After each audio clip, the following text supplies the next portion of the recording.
தாய்பட்டி என்று சொல்லக்கூடிய கிராமம் வந்து கொல்லைவெட்டி சமீனை சேர்ந்தது.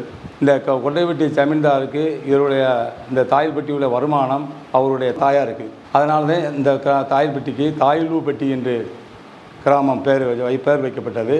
இன்றைக்கி வந்து எந்த ஊரில் இருந்து வந்தாலும் தாயில்பட்டிக்கு வந்தால் வேலை இருக்குங்கிற நிலைமை இன்றைக்கி அந்த தாயில்பட்டி அந்தளவுக்கு வளர்ச்சியாக இருக்குது. வணக்கம், என் பெயர் வந்து சந்தானம். நான் 3 முறை தாயில்பட்டி ஊராட்சி மன்ற தலைவராக பணியாற்றியிருக்கிறேன்.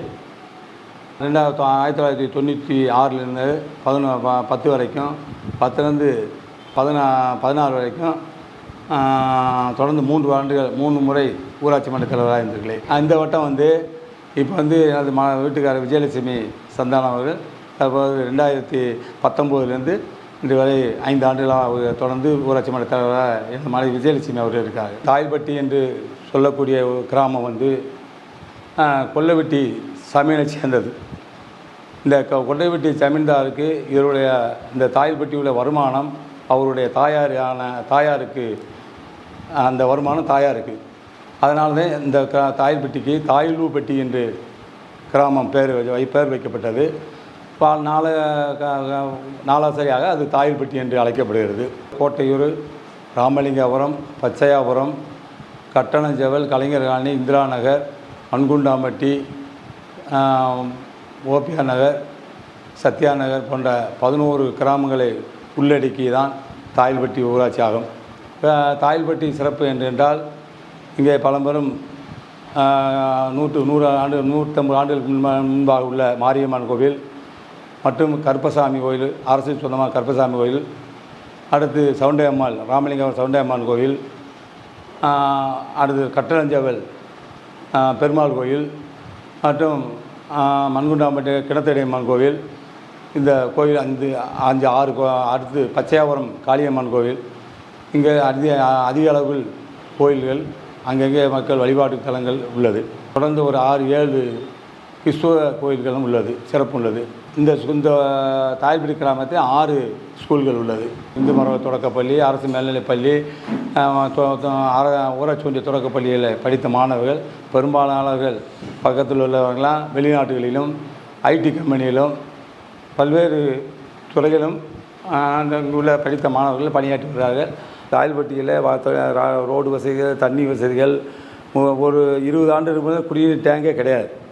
இப்போ வந்து நாங்கள் வந்து 15 பெரிய டேங்கு கட்டி அங்கங்கே வீட்டுகளில் இலவசமாக குடிநீர் வழங்கி வருகிறோம். கிட்டத்தட்ட ஒரு 5000 வீடுகளுக்கு இலவசமாக ஒரு நாள் விட்டு ஒரு நாள் இலவசமாக குடிநீர் வழங்கி வருகிறோம். இப்போ முன்னாடி வந்து பார்த்திங்கன்னா 30 ஆண்டுகள் முன்னே கிட்டத்தட்ட ஒரு 3000-3500 மக்கள் இருந்தாங்க. இன்றைக்கி விட 15000 மக்கள் தொகை இன்றைக்கி பெருத்திருக்கு. அது மட்டும் இல்லாமல் வெளியில் இருந்த ஆட்கள், ஏகப்பட்ட ஆட்கள் இங்கே வந்து குடியிருக்காங்க. அது வேறு மாநிலத்தில் உள்ளவங்க, பஞ்சாபில் உள்ளவங்க, மற்ற ஹரியானாவில் உள்ளவங்க, இந்துக்காரங்களே கிட்டத்தட்ட இன்றைக்கி ஒரு 500 பேர்கள் இங்கே வந்து வெளி மாநிலத்துக்காரங்களும் இங்கே வந்து தொழிலாளர்களாக வேலை செய்து வர்றாங்க. இப்போ வந்து பின்னெல்லாம் வந்து கிட்டத்தட்ட ஒரு 1000 ஏக்கரில் பயிரிடப்பட்டது. அதாவது கம்பு, சோளம், கேப்பை, குருதள்ளி, அதை பாசிப்பயிறு, தெனப்பயிர்னு போட்டாங்க. இப்போ அதுகளில் பூராமே வந்து இன்றைக்கி பயிரசுகளாக மாறி தொழிற்சாலையெல்லாம் மாறிடுச்சு.